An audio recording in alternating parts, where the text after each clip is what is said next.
بسم الله الرحمن الرحيم. ألف لام ميم. ذلك الكتاب لا ريب فيه هدى للمتقين الذين يؤمنون بالغيب ويقيمون الصلاة ومما رزقناهم ينفقون والذين يؤمنون بما أنزل إليك وما أنزل من قبلك وبالآخرة هم يوقنون أولئك على هدى من ربهم وأولئك هم المفلحون إن الذين كفروا سواء عليهم أأنذرتهم أم لم تنذرهم لا يؤمنون ختم الله على قلوبهم وعلى سمعهم وعلى أبصارهم غشاوة ولهم عذاب عظيم ومن الناس من يقول آمنا بالله وباليوم الآخر وما هم بمؤمنين يخادعون الله والذين آمنوا وما يخدعون إلا أنفسهم وما يشعرون في قلوبهم مرض فزادهم الله مرضا ولهم عذاب أليم بما كانوا يكذبون وإذا قيل لهم لا تفسدوا في الأرض قالوا إنما نحن مصلحون ألا إنهم هم المفسدون ولكن لا يشعرون وإذا قيل لهم آمنوا كما آمن الناس قالوا أنؤمن كما آمن السفهاء ألا إنهم هم السفهاء ولكن لا يعلمون وإذا لقوا الذين آمنوا قالوا آمنا وإذا خلوا إلى شياطينهم قالوا إنا معكم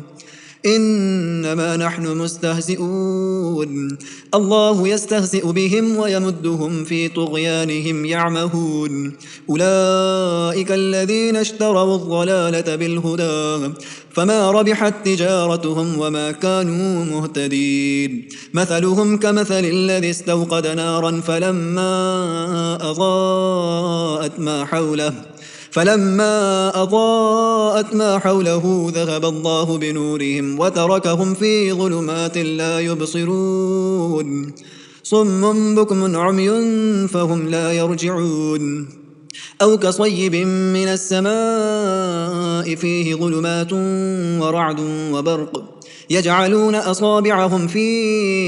آذانهم من الصواعق حذر الموت والله محيط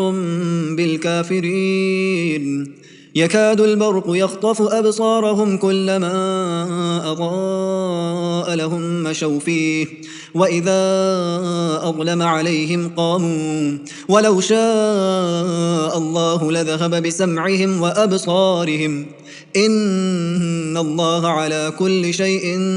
قدير يا أيها الناس اعبدوا ربكم الذي خلقكم والذين من قبلكم لعلكم تتقون الذي جعل لكم الأرض فراشا والسماء بناء وأنزل من السماء ماء فأخرج به من الثمرات رزقا لكم فلا تجعلوا لله أندادا وأنتم تعلمون وإن كنتم في ريب مما نزلنا على عبدنا فأتوا بسورة من مثله وادعوا شهداءكم من دون الله إن كنتم صادقين فإن لم تفعلوا ولن تفعلوا فاتقوا النار التي وقودها الناس والحجارة أعدت للكافرين وبشر الذين آمنوا وعملوا الصالحات أن لهم جنات تجري من تحتها الأنهار كلما رزقوا منها من ثمرة رزقا قالوا هذا الذي رزقنا من قبل وأتوا به متشابها ولهم فيها أزواج مطهرة وهم فيها خالدون إن الله لا يستحيي أن يضرب مثلا ما بعوضة فما فوقها فأما الذين آمنوا فيعلمون أنه الحق من ربهم وأما الذين كفروا فيقولون ماذا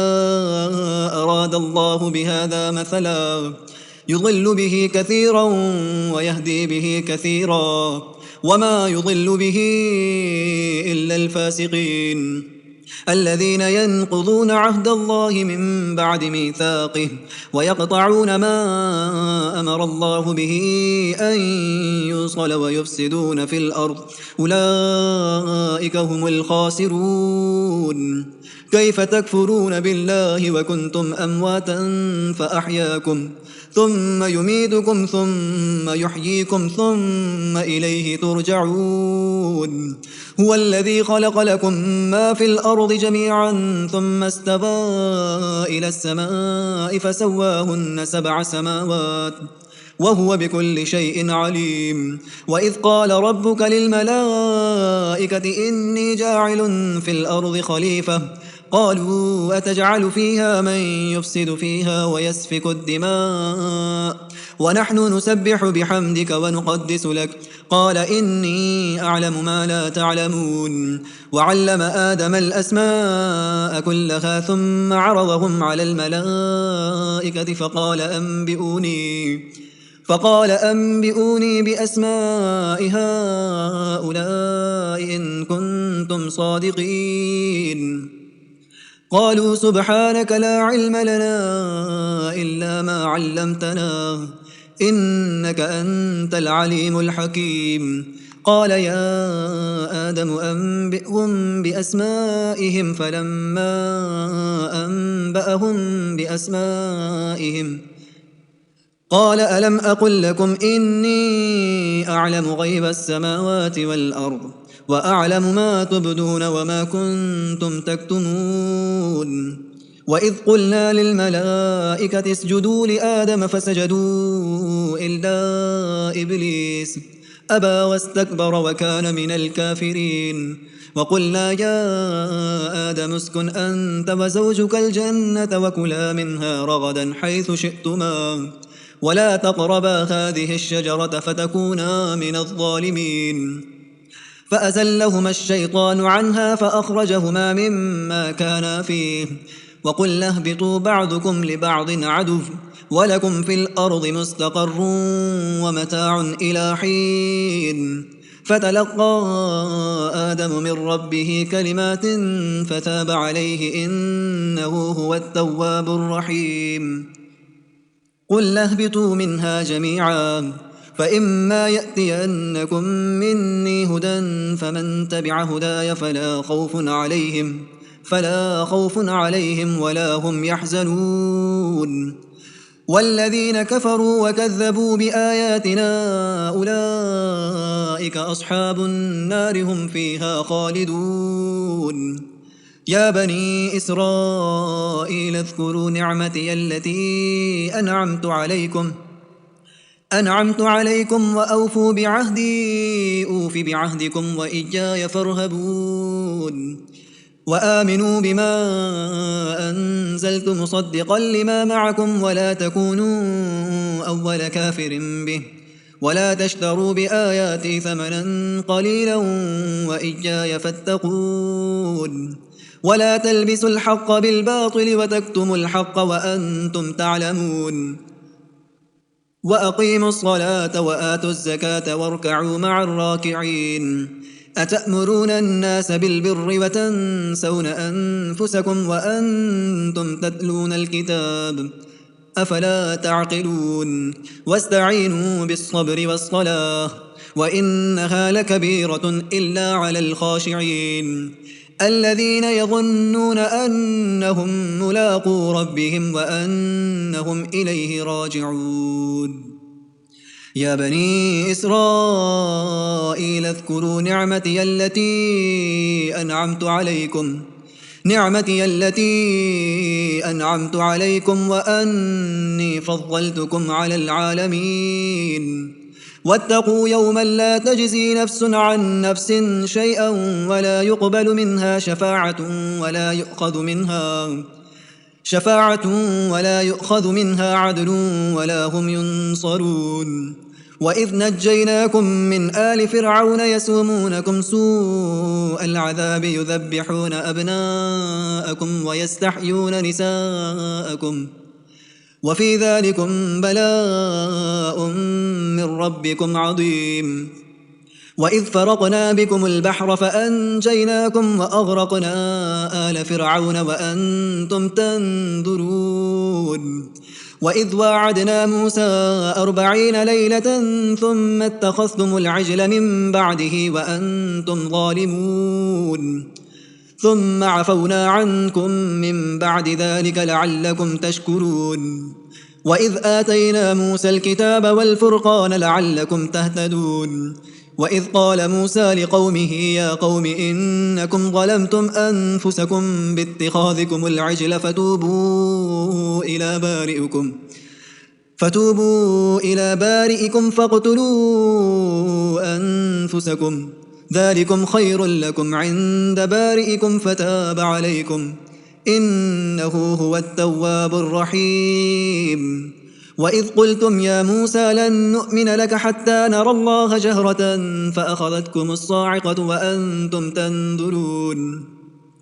ثم بعثناكم من بعد موتكم لعلكم تشكرون. وظللنا عليكم الغمام وأنزلنا عليكم المن والسلوى كلوا من طيبات ما رزقناكم وما ظلمونا ولكن كانوا أنفسهم يظلمون. وإذ قلنا ادخلوا هذه القرية فكلوا منها حيث شئتم رغدا وادخلوا الباب سجدا وقولوا حطة نغفر لكم خطاياكم وسنزيد المحسنين. فبدل الذين ظلموا قولا غير الذي قيل لهم فأنزلنا على الذين ظلموا رجزا من السماء بما كانوا يفسقون. وإذ استسقى موسى لقومه فقلنا اضرب بعصاك الحجر فانفجرت منه 12 عينا قد علم كل أناس مشربهم كلوا واشربوا من رزق الله ولا تعثوا في الأرض مفسدين. وإذ قلتم يا موسى لن نصبر على طعام واحد فادع لنا ربك يخرج لنا مما تنبت الأرض من بقلها وقثائها وفومها وعدسها وبصلها قال أتستبدلون الذي هو أدنى بالذي هو خير اهبطوا مصرا فإن لكم ما سألتم وضربت عليهم الذلة والمسكنة وباءوا بغضب من الله ذلك بأنهم كانوا يكفرون بآيات الله ويقتلون النبيين بغير الحق ذلك بما عصوا وكانوا يعتدون. إن الذين آمنوا والذين هادوا والنصارى والصابئين من آمن بالله واليوم الآخر وعمل صالحا فلهم أجرهم عند ربهم ولا خوف عليهم ولا هم يحزنون. وإذ أخذنا ميثاقكم ورفعنا فوقكم الطور خذوا ما آتيناكم بقوة واذكروا ما فيه لعلكم تتقون ثم توليتم من بعد ذلك فلولا فضل الله عليكم ورحمته لكنتم من الخاسرين. ولقد علمتم الذين اعتدوا منكم في السبت فقلنا لهم كونوا قردة خاسئين فجعلناها نكالا لما بين يديها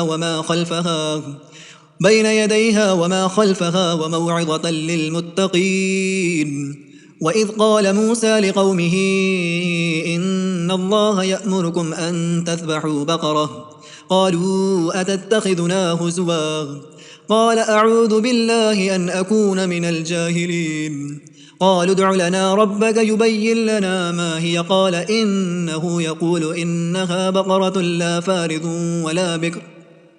عوان بين ذلك ففعلوا ما تؤمرون قالوا ادع لنا ربك يبين لنا ما لونها قال إنه يقول إنها بقرة صفراء فاقع لونها تسر الناظرين قالوا ادع لنا ربك يبين لنا ما هي إن البقرة شابه علينا وإنا إن شاء الله لمهتدون قال إنه يقول إنها بقرة لا فارض ولا بكر قال إنه يقول إنها بقرة لا ذلول تثير الأرض ولا تسقي الحرث مسلمة لا شية فيها قالوا الآن جئت بالحق فذبحوها وما كادوا يفعلون وإذ قتلتم نفسا فادارأتم فيها والله مخرج ما كنتم تكتمون فقلنا اضربوه ببعضها كذلك يحيي الله الموتى ويريكم آياته لعلكم تعقلون ثم قست قلوبكم من بعد ذلك فهي كالحجارة أو أشد قسوة وإن من الحجارة لما يتفجر منه الأنهار وإن منها لما يشقق فيخرج منه الماء وإن منها لما يهبط من خشية الله وما الله بغافل عما تعملون أفتطمعون أن يؤمنوا لكم وقد كان فريق منهم يسمعون كلام الله ثم يحرفونه من بعد ما عقلوه وهم يعلمون وإذا لقوا الذين آمنوا قالوا آمنا وإذا خلا بعضهم إلى بعض قالوا أتحدثونهم بما فتح الله عليكم ليحاجوكم به عند ربكم أفلا تعقلون أولا يعلمون أن الله يعلم ما يسرون وما يعلنون ومنهم أميون لا يعلمون الكتاب إلا أماني وإن هم إلا يظنون فويل للذين يكتبون الكتاب بأيديهم ثم يقولون هذا من عند الله ليشتروا به ثمنا قليلا فويل لهم مما كتبت أيديهم وويل لهم مما يكسبون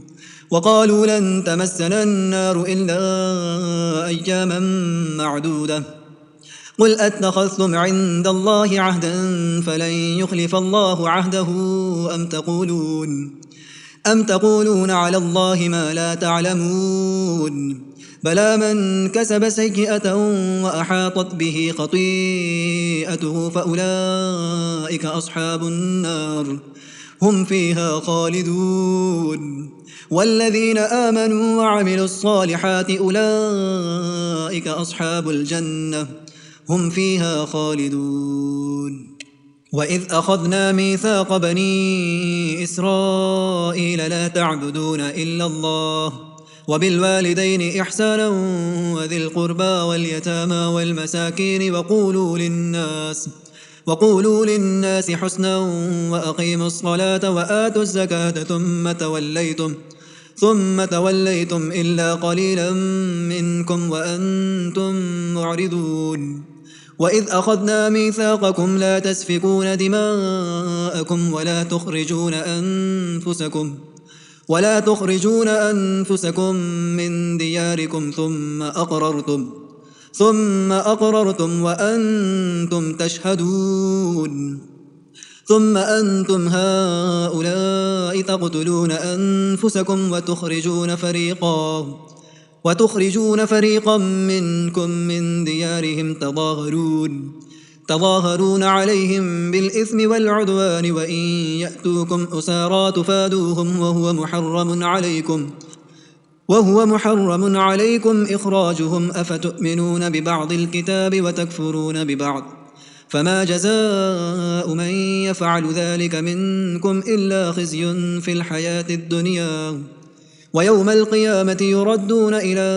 أشد العذاب وما الله بغافل عما تعملون أولئك الذين اشتروا الحياة الدنيا بالآخرة فلا يخفف عنهم العذاب ولا هم ينصرون ولقد آتينا موسى الكتاب وقفينا من بعده بالرسل وآتينا عيسى ابن مريم البينات وأيدناه بروح القدس أفكلما جاءكم رسول بما لا تهوى أنفسكم استكبرتم ففريقا كذبتم وفريقا تقتلون وقالوا قلوبنا غلف بل لعنهم الله بكفرهم فقليلا ما يؤمنون ولما جاءهم كتاب من عند الله مصدق لما معهم وكانوا من قبل يستفتحون على الذين كفروا فلما جاءهم ما عرفوا كفروا به فلعنة الله على الكافرين بئس ما اشتروا به أنفسهم أن يكفروا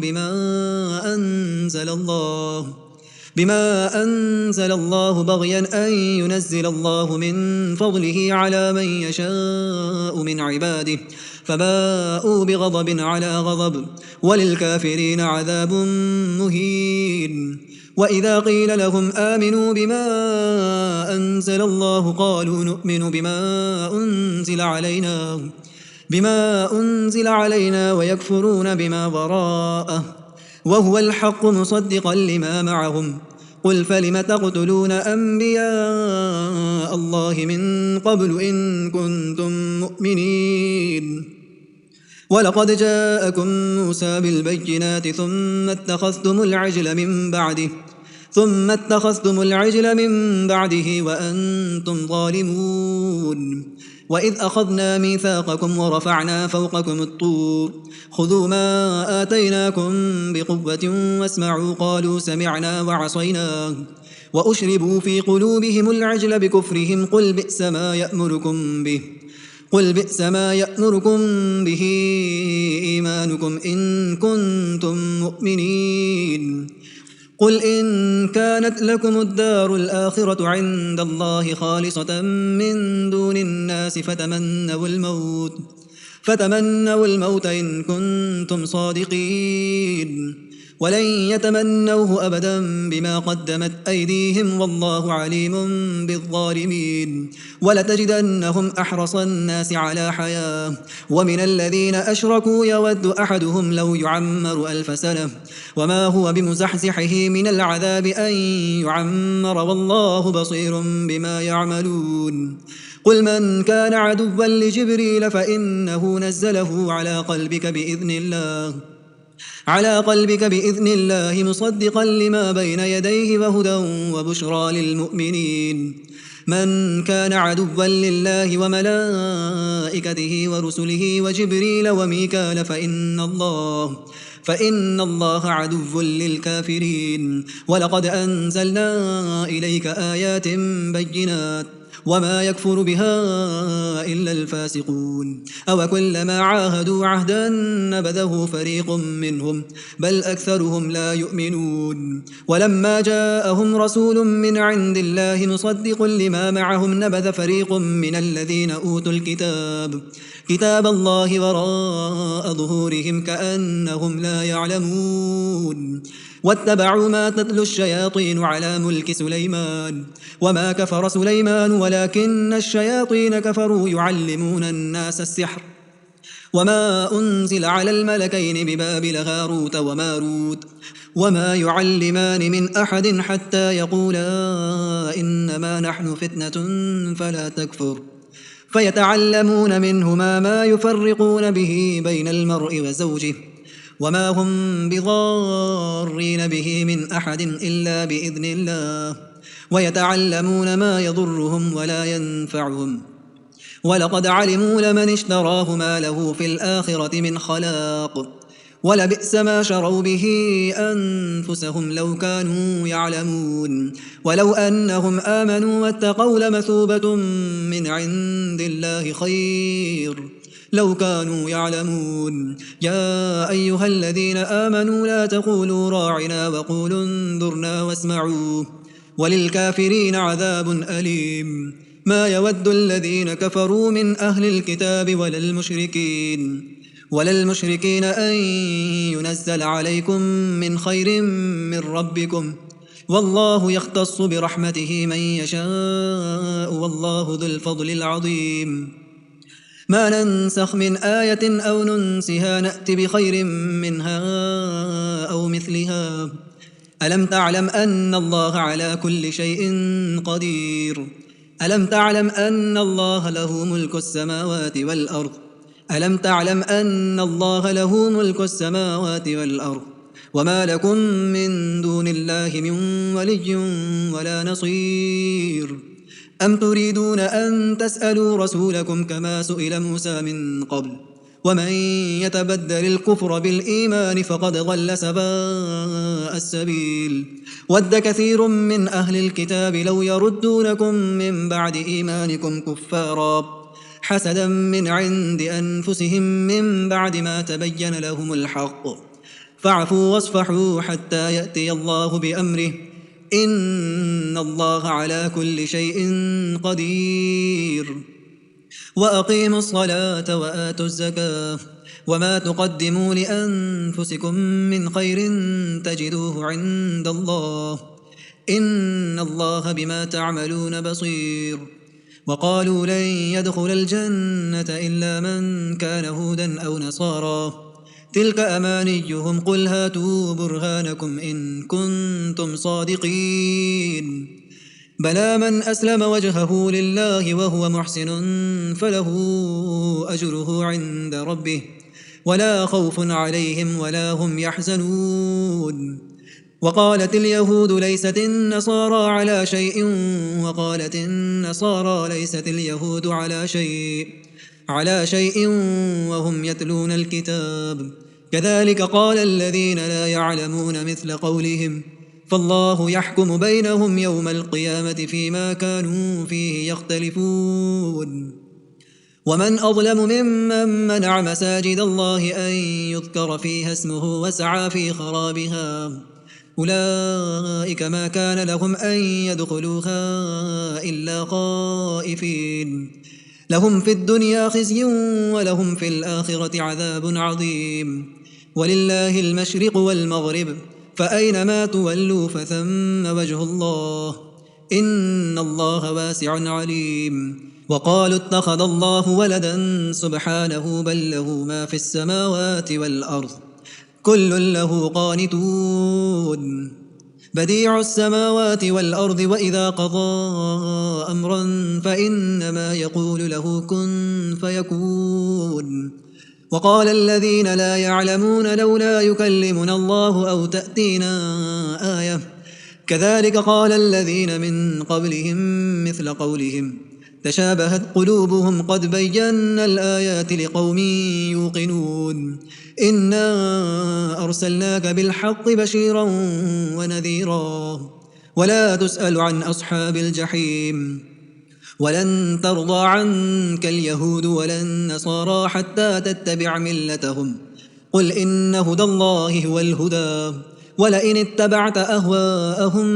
بعد الذي جاءك من العلم ما لك من الله من ولي ولا نصير الذين آتيناهم الكتاب يتلونه حق تلاوته